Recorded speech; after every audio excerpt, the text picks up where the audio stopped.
tudo bem? Meu nome é Cecília. Hoje a gente tá aqui no segundo episódio do podcast Tá no Gene, Tá no Pod, Tá no Cast, Tá no Gene. Nesse segundo episódio a gente vai falar um pouco sobre a síndrome congênita do Zika vírus, que foi uma síndrome que teve a sua epidemia em 2017 e naquela época ninguém sabia muito o que causava a microcefalias nos bebês e o que era essa síndrome. Então hoje a gente vai falar um pouco o que é a síndrome, o que causa a microcefalia e também as consequências que essa síndrome trouxe para essas famílias e para essas crianças e como estão essas crianças hoje, 6 anos após a epidemia.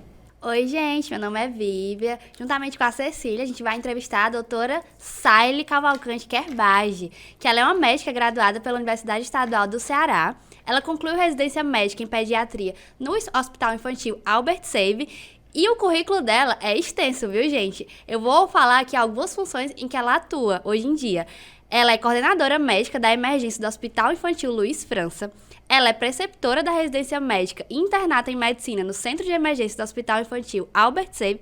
E, além disso, ela ainda é médica pediatra do Ambulatório de Neurogenética e Ambulatório de Pacientes Crônicos do Hospital Infantil Albert Sabin. É grande, né, gente? Eu nem falei tudo, para não se estender. Seja bem-vinda, doutora. É um prazer ter a senhora aqui. É muito importante ter a senhora aqui pra gente falar dessa doença tão prevalente, né, que aconteceu, esse surto em 2017, tirar nossas dúvidas em relação a isso, a dúvida das pessoas que vão escutar o podcast, e é um prazer. A primeira pergunta que a gente tem para fazer é para a senhora falar um pouco mais sobre essa doença congênita, né, do Zika vírus, explicar o que ela é, por que as crianças nascem com microcefalia e a importância dela em geral. Tá. Boa noite, gente. É um prazer para mim também estar aqui com vocês. Vamos lá. Meados de 2014, a gente começou a ter os primeiros casos de doença de Zika, né? Da doença Zika, aqui no Brasil. Algumas pessoas relacionam ao surgimento a vinda da Copa Sul-América não. Uma das Copas que teve ali no período pré-Copa do Mundo. A Copa do Mundo. Que teve aquele primeiro campeonato pré-Copa do Mundo, né? Então, foi quando nós tivemos os primeiros casos de Zika no país. Até então, é uma doença muito parecida com a dengue. Então, de início, ficou naquela, é mais uma arbovirose. Uma arbovirose e das mais simples. Então, se a gente for ver ali, dengue, Zika e chikungunya, a Zika é a mais simples. Porque é uma doença muito frustra, o quadro clínico dela é um quadro clínico muito simples, uma doença febril, exantemática, mas uma febre autolimitada, que dura poucos dias, geralmente não se associa a sinais de gravidade. No adulto, quase 70% dos casos é assintomático. Então, realmente é uma doença que passava batida e que ninguém deu tanta importância para a Zika. Porém, quando foi ali em meados de 2015, do meio para o fim de 2015, começou-se a perceber, inicialmente lá em Recife, depois se disseminou para os outros estados, um aumento da quantidade de crianças nascendo com microcefalia, que não era comum até então. A gente via microcefalia associada a CMV congênito, alguns toxoplasmose, algumas doenças congênitas, mas estava além do esperado, né? Bem além do esperado. Você tinha uma maternidade, um berçário, uma UTI com 10 leitos, você tinha 2, 3 pacientes. Tá errado, tem alguma coisa estranha aqui. E aí começou-se a pesquisar e essa onda surgiu, que a gente percebeu inicialmente ali no Recife, logo depois aqui em Fortaleza, de repente se disseminou no Brasil inteiro. E aí começou-se a investigar e foi isolado o Zika vírus no líquor dessas crianças, né, por meio de PCR. Então, se fechou um diagnóstico e estávamos diante de uma doença nova, que de início se chamava de microcefalia por Zika, e depois percebeu-se que não era só a microcefalia, então era assim uma síndrome, né, um conjunto de sintomas, um conjunto de sinais, na verdade, e se fechou o nome como síndrome de Zika congênita, né, uma doença congênita que é adquirida durante a gravidez, né, por transmissão vertical. E aí, quais são as principais características da doença, né, da síndrome da Zika congênita? Ela é uma doença disruptiva, então, o que significa que ela destrói células. Então, o Zika vírus, quando ele entra em contato na corrente sanguínea do bebê, via placenta, ele tem uma preferência pelas células nervosas, pelos neurônios. Então, ele entra no sistema nervoso central e ele destrói essas células neuronais.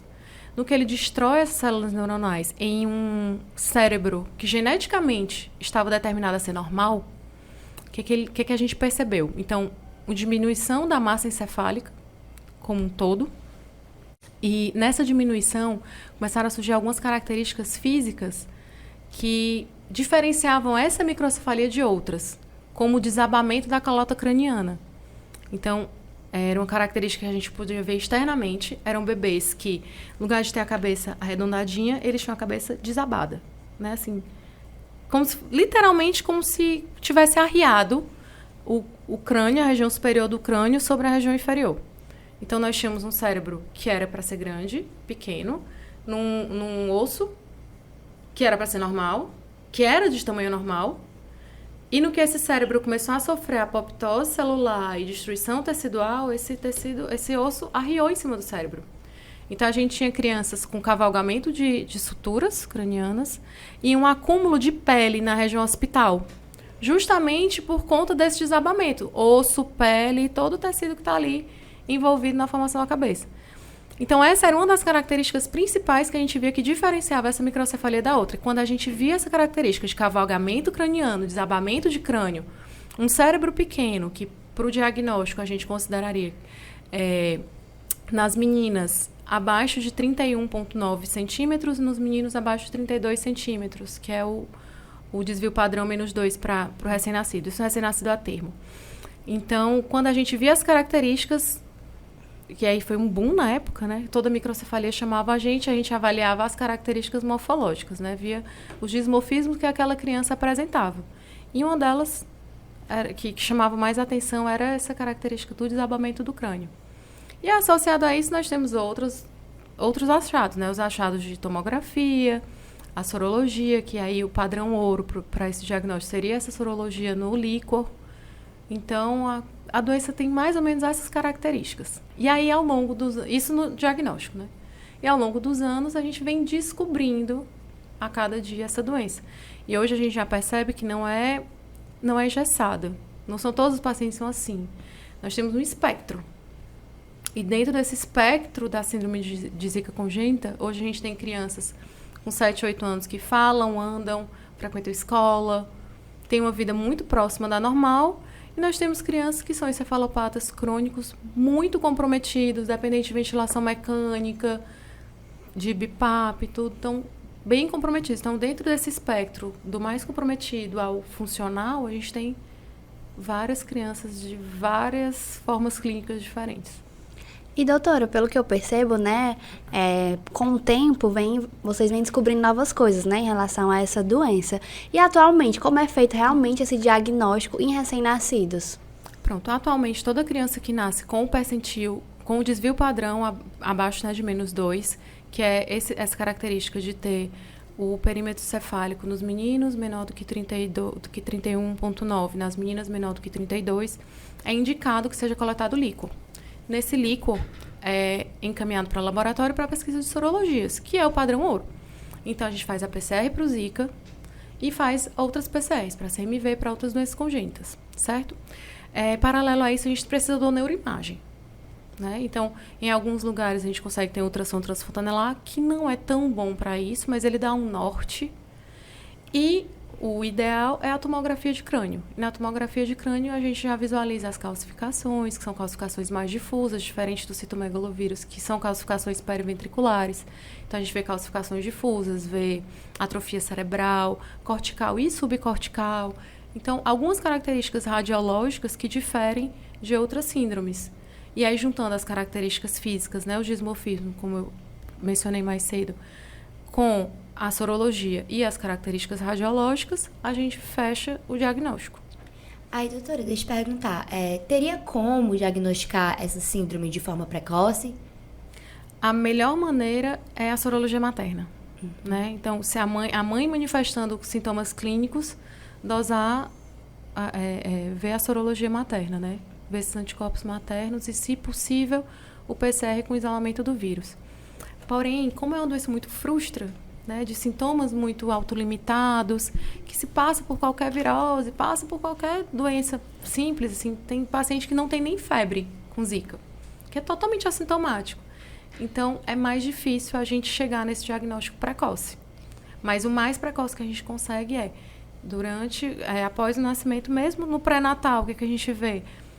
Alguns pacientes no pré-natal, quando está fazendo os ultrassons de boa qualidade, já vê essa característica de cavalgamento de crânio, de microcefalia. Alguns pacientes mais comprometidos que tinham artrogripose, aquela rigidez de articulação, né? Uma rigidez articular, que o membro não movimenta. Então, essas coisas a gente conseguia ver no ultrassom. Mas alguns pacientes, inclusive, os ultrassons eram todos normais. E, doutora, qual o impacto da criança que tem esse diagnóstico? A síndrome de Zika congênita, ela é uma das modalidades de encefalopatia crônica, né? Então, é uma criança que tem uma paralisia cerebral, né? Então, geralmente eles têm uma tetraparesia, ou seja, os 4 membros, né? Uma paralisia de 4 membros. É uma criança que em geral, né? Como eu falei, tem um espectro de variação. Mas, em geral, são crianças que são dependentes de cuidado. Então, o impacto é principalmente para as famílias, em relação aos cuidados, e para a criança, por ter encefalopatia crônica, ela está envolvida ali com todas as comorbidades que circulam ali os encefalopatas crônicos, né? Então, hoje, por exemplo, a gente está vendo eles evoluírem com síndromes disfágicas, então precisam de sonda para se alimentar. Progressivamente, a demanda metabólica deles vai aumentando. Então, aquela quantidade de alimento que eles recebiam passa a ser insuficiente, eles vão entrando em um estado de desnutrição. E aí, associar a desnutrição com a disfagia, aumenta o risco de pneumonias aspirativas e etc. Internamentos, complicações e tal. Então, é um impacto bem grande no dia a dia, né, das famílias e da criança, que era geneticamente normal. Doutora, deixa eu perguntar, a senhora já falou que a variação do espectro dos sintomas clínicos é enorme, mas em média, qual é assim a expectativa de vida de uma criança que nasce com a síndrome congênita? A gente não tem como prever a expectativa de vida hoje, porque o mais velho tem em torno de 8 anos. Entendeu? Então, nós tivemos crianças que faleceram ainda na barriga, crianças que faleceram no período neonatal, com 6 meses de vida, com 1 ano, com 2, com 3. E eu tenho crianças com 8 anos. Então, a gente não tem como prever, porque é uma doença nova. A gente está descrevendo a síndrome de Zika congênita agora. Nós estamos nos primeiros 8 anos, nós não temos nem 10 anos de doença ainda. Então, nós estamos nos primeiros 8 anos de doença. E hoje, o que a gente tem visto? Que essas crianças, eles falecem basicamente da mesma causa de óbito das outras crianças com encefalopatia crônica, né? Que são os engasgos, as pneumonias, internação de repetição. E, por último, agora nós tivemos 2 casos de uma morte um pouco mais súbita, que a gente ainda está esclarecendo o que aconteceram. Crianças que, inclusive, com ventilação mecânica já e simplesmente pararam. Então, como eu disse, é uma doença nova, que a gente não sabe o que esperar dela. Antigamente, quando a gente teve os primeiros casos, que eles foram para estudo, né, que os corpinhos dos bebês foram para estudo, o Zika vírus ele foi isolado em pulmão, ele foi isolado no cérebro, ele foi isolado em alguns órgãos nobres. Então, a gente não sabe qual é o efeito a longo prazo desse vírus no pulmão. Não sei. Será que essas crianças que estão tendo morte súbita agora têm alguma relação? Não sei. Tem algum acometimento no coração? A gente ainda não sabe. Porque realmente nós estamos estudando essa doença. É aquela história, trocando pneu com o carro andando. Então, a gente está ali trocando pneu com o carro andando. É a doença ali, as crianças evoluindo e a gente aqui do lado tentando aprender sobre essa doença. Doutora, e pelo que eu estou entendendo, existe uma variação muito grande em relação à gravidade dos sintomas, né? Eu fiquei curiosa para saber se existem crianças que não têm sintomas, que são normais, se é que podemos dizer assim. Então, nós tivemos algumas crianças que foram expostas ao Zika vírus durante a gravidez, 2º, 3º trimestre, e não desenvolveram características clínicas, né? E essas crianças, algumas a gente consegue seguir, muitas nós perdemos, porque como existia critério de inclusão, essas crianças não passavam pelo critério de inclusão, que era o tamanho do perímetro cefálico. Então, na época que nós tivemos porque era muita criança, chegava assim 40, 50, 100 crianças por dia no ambulatório, e a nossa triagem, ela era uma triagem muito rápida. Então, a gente media o perímetro cefálico, fazia ali uma entrevista, às vezes até em pé, muito rápida, E se não preencher esse critério, a gente não mantinha o segmento. Então, nisso nós perdemos muitos pacientes que foram expostos, que as mães não tinham sorologia, que as mães não tinham confirmação clínica, que elas não sabiam nem se já tinham pegado a doença ou não. Então, essas a gente perdeu. Então, pode ser que hoje tenha crianças normais que tenham sido expostas. Mas dos que a gente acompanha, que foram crianças até mais jovens, que já num período em que já se testava todas as gestantes, que ao longo do pré-natal se testava as gestantes com febre, com sintoma, com rash, faziam as sorologias para Zika. Então, nós tivemos essas crianças que foram expostas desde a gravidez, eles eram sinalizados e quando nasciam eles vinham para acompanhamento com a gente. E a gente segue acompanhando a grande maioria deles, né? Alguns saíram do segmento, mas a grande maioria a gente acompanha. E são crianças que até por volta dos 5 anos de vida, 4, 5 anos, eram crianças normais, completamente normais, neurodesenvolvimento, fala, alguns, né? Nós temos, acho que uns 3 ou 4 dessa forma. E aí a gente continuou seguindo, porque em uma das reuniões aventou-se uma possibilidade deles poderem abrir em algum momento um espectro autista, estarem dentro de um espectro autista, por conta dessa exposição ao Zika vírus. E alguns desses pacientes, realmente, eles começaram a aparecer características do espectro autista. Então, é normal até que ponto, né? Às vezes um TEA um pouco mais leve, outras começam a abrir o quadro com agressividade, com irritabilidade, com seletividade alimentar. Então, eles seguem nesse acompanhamento, né, por esse distúrbio de desenvolvimento que a gente começou a ver, né? Esse distúrbio de comportamento e tal. Mas, em geral, a grande maioria dos pacientes são bem acometidos. Aí, doutora, assim, o tratamento dessa síndrome seria um tratamento somente sintomático? Então, ou a gente teria outras opções?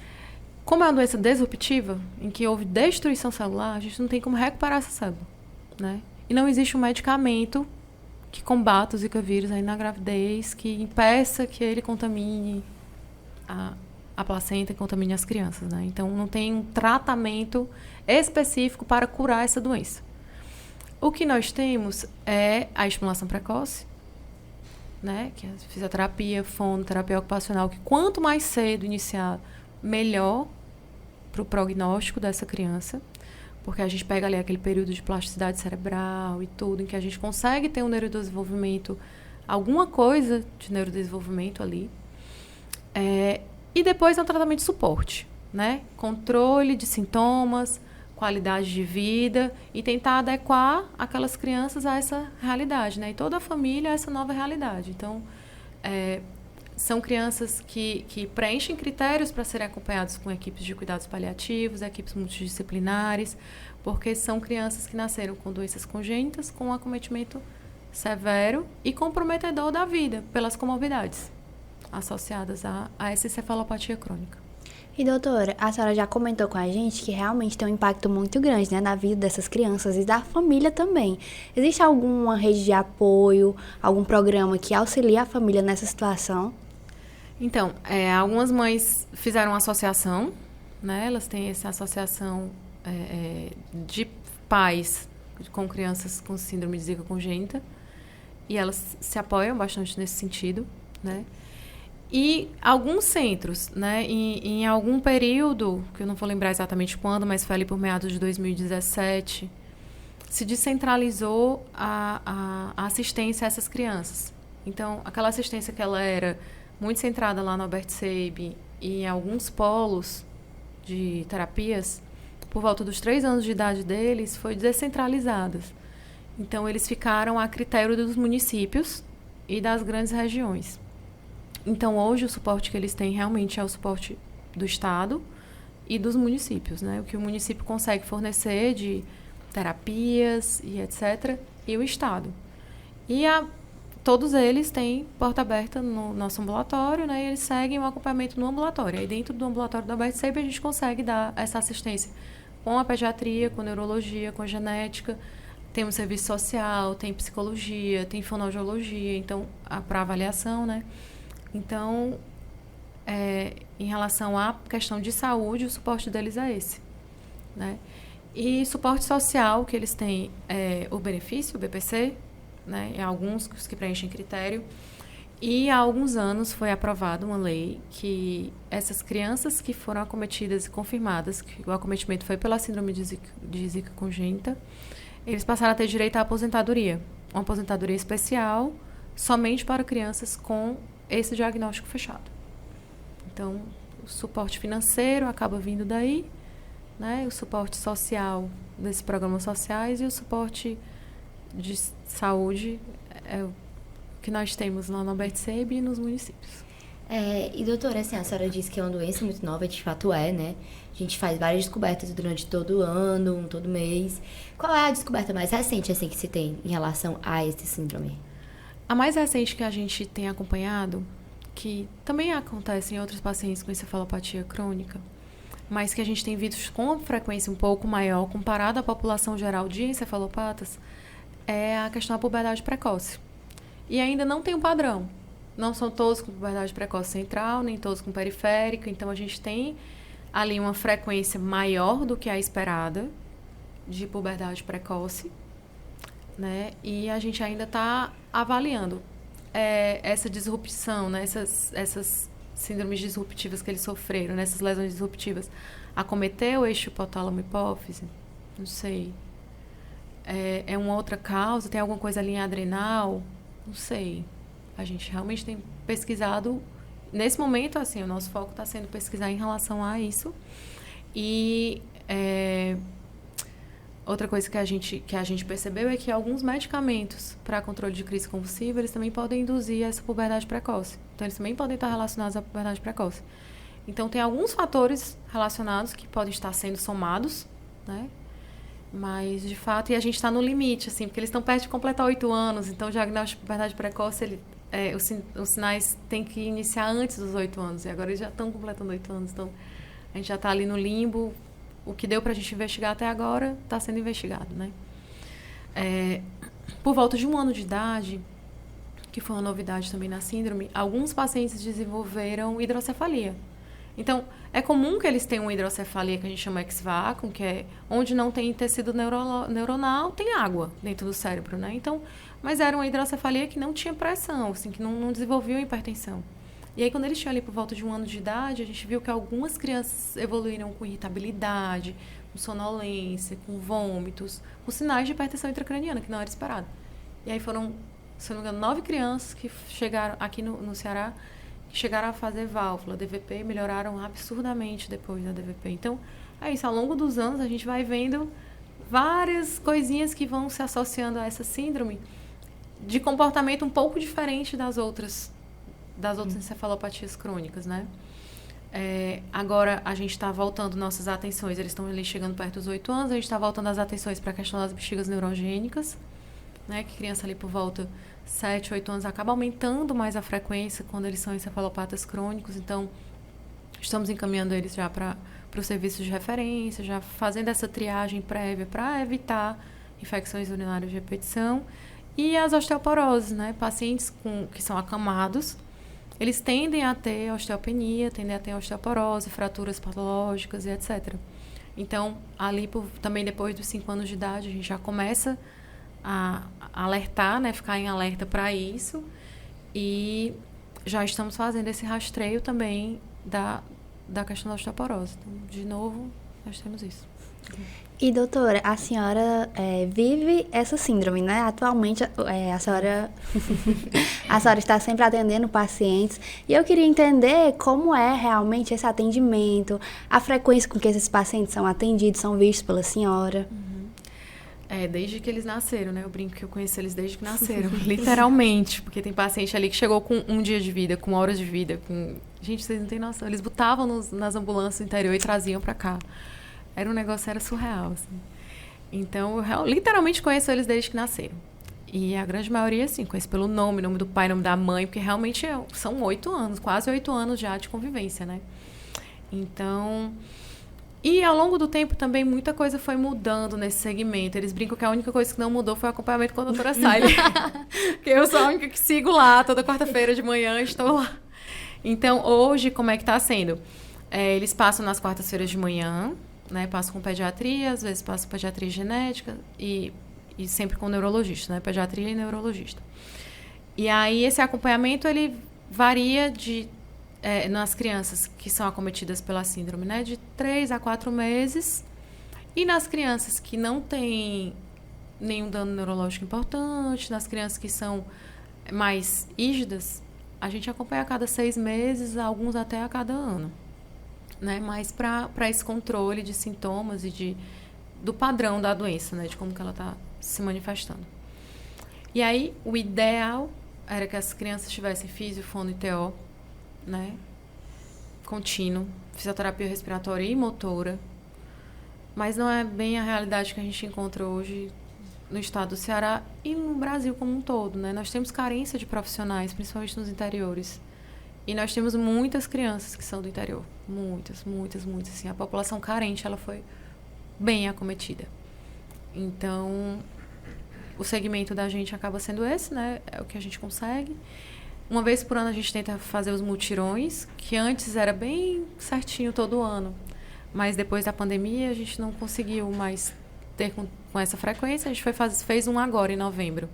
Que é um momento bem bacana, em que a gente junta todas as pacientes, junta os familiares e todos os profissionais de saúde envolvidos nesse cuidado, né? Então, a gente tem pediatra, geneticista, neurologista, ortopedista, otorrino, dentista, oftalmo, físio, fono, TO de várias áreas diferentes. Várias. Fono de audição, fono para disfagia, terapia ocupacional, fisioterapia oftalmológica, motora, aba, várias. Psicologia, serviço social. Então, sempre que tem mutirão, isso é muito bom, porque é muito enriquecedor. Para a gente profissional, né, de conhecer um pouco mais das outras áreas e de como aquela criança está se desenvolvendo em outras áreas. E principalmente para os pacientes, que têm essa carência de assistência, né? E aí, quando a gente consegue fazer os mutirões, para eles é sempre muito válido. E hoje é o que temos. E, doutora, a senhora falou agora da pandemia, né, de Covid. Como foi o acompanhamento dessas crianças durante essa pandemia? Ele continuou tendo acompanhamento? Foi obrigatório suspensão, né? Então, por um período da pandemia que fechou tudo mesmo, então os ambulatórios também foram fechados. E foi dada a opção de teleconsulta, e os que tinham necessidade, a gente fazia esse acompanhamento por teleconsulta. Mas a grande maioria, a gente realmente perdeu o segmento. Nós perdemos o segmento de muitos mesmo. Então, ontem eu atendi paciente que a última vez que tinha aparecido lá tinha sido em 2017. Então, pra gente é muito ruim, pra eles pior ainda, né? Mas a pandemia foi um período muito complicado, porque são crianças complexas, né? São crianças que têm muitas comorbidades e que a forma como o Covid se comportou ali no início gerava muito medo, gerava um verdadeiro pânico, né? Porque eram crianças muito comprometidas, acamadas, restritas, né, a várias atividades. Então, cuidados redobrados. E criança dessa com uma gripe comum nele já é muito perigoso. Imagina um Covid, que era uma gripe que já vinha com muito acometimento pulmonar, que já vinha com uma gravidade maior, né, que já vinha com um comprometimento sistêmico maior. Então, foi bem temeroso. Nós perdemos algumas crianças por Covid. Perdemos tanto por Covid como por H1N1. Nós perdemos. E é isso, a realidade que dessas crianças, né? Criança cefalopata crônica, grave, muito comprometida. Uma pandemia dessa assusta bastante. Com certeza. E é interessante, doutora, a senhora falou anteriormente, né, do mutirão. Eu tive a honra de poder participar desse último que teve. E foi muito enriquecedor para mim como estudante, que vi diversos casos, né? Em um dia eu vi vários pacientes, várias crianças, e a gente consegue ver exatamente isso que a senhora falou hoje pra gente, que há uma diferença muito grande entre um para outro, né? Teve uma criança que me marcou muito, que ela até cantava forró, ela gostava de dançar e cantar. É muito fofa. Ela é muito fofa. Enquanto tinha outras crianças que não se mexiam, não falavam, então você vê essa discrepância, né? Eu não sei se você chegou a ver, mas tem um que você olha pra ele e você acha que, nossa, isso daí é bem... Ele fala, ele conversa, ele interage. É muito legal, assim, e ao mesmo tempo é um negócio assim, gente, com o que a gente tá lidando? Socorro, cadê o padrão dessa doença? Não tem padrão, o padrão dela não tem padrão. Né? Sim, sim. É a dúvida, aqui o desconhecido, a gente Totalmente tem medo do desconhecido. E assim, outra coisa também que não explica. Não parou de ter zika. Por que parou de ter microcefalia por zika? Eu ia perguntar isso, porque diminuiu, né, os casos de Diminuiu microcefalia. muito, assim. Eu acho que a criança mais nova que nós temos, se eu não me engano, ele nasceu no comecinho de 2018. Então, assim, o que aconteceu? O que foi que mudou? Porque o vírus continua circulando. Pode ser prevenção? Prevenção naquela época também já se tinha. As pessoas usavam repelente, usavam roupas. É porque vocês são novos, mas nessa época, gente, vocês não têm noção, não. A mulher engravidava, ela saía de casa, parecia assim, uma muçulmana de burca. De verdade, porque cobria literalmente da cabeça ao pé. Aquele exposes não chegava, não. Nossa, e era o repelente que se falava, porque era o único que vinha com icaridina. Agora, nós temos vários com icaridina, né? É o único que repele, não sei o que e tal. Então, gente, o cheiro era aquele cheiro de repelente. Você andava do lado de uma grávida, você sabia que ela era grávida, que ela estava grávida só pela forma como ela se comportava. Então, ali de 2015 até 2017, era uma loucura. Era uma loucura, era um medo, assim. E aí, não justifica, continuaram a nascer. Entendeu? E por que de repente parou? É uma resposta que a gente não tem. Deve ser bem difícil, né? Trabalhar com isso e ficar com esses questionamentos. E eu acho que também os pais devem ficar muito curiosos também sobre o que vai acontecer amanhã com meu filho, o que eu devo esperar. E vocês não têm essa resposta, né? Não temos. E era muito angustiante no início. Muito. Porque eles olhavam pra gente, meu filho vai andar? Não sei. Ele vai falar? Eu não sei. Eu não sei. Tinha uns que a gente via que realmente o comprometimento era muito grave, que a gente tinha ali já uma expectativa. Mas tem paciente com comprometimento grave, com tomografia que não é compatível com a criança. Você olha pra tomografia, olha pra criança e diz, oi? É você mesmo? De verdade. Então, assim, realmente... Nossa, é uma doença muito intrigante. Acho que por isso que o acompanhamento é tão importante, né, pra vocês. Até pra vocês entenderem o quadro daquela criança, porque é muito individual, né? Muito, muito. Você não tem duas crianças iguais. Assim, que desenvolvam um quadro clínico. Um padrão. Eu não tenho um padrão. Não é porque essa criança tem calcificação cortical, subcortical, várias assim, assim, assado, e essa daqui também que elas vão agir igual. Não. A gente tem crianças com raríssimas calcificações, um comprometimento neurológico grave. E, por exemplo, a criança mais antiga que a gente tem, eles são de Jericoacoara, são de Jijoca. O aniversário dele é em junho. Ele nasceu em junho de 2015, 14. Ele é a criança... 15. É a criança mais antiga que a gente tem. Ele chegou com a cabeça tão pequena, mas era a microcefalia mais micro de todas. Então, ele tinha a menor cabecinha de todas.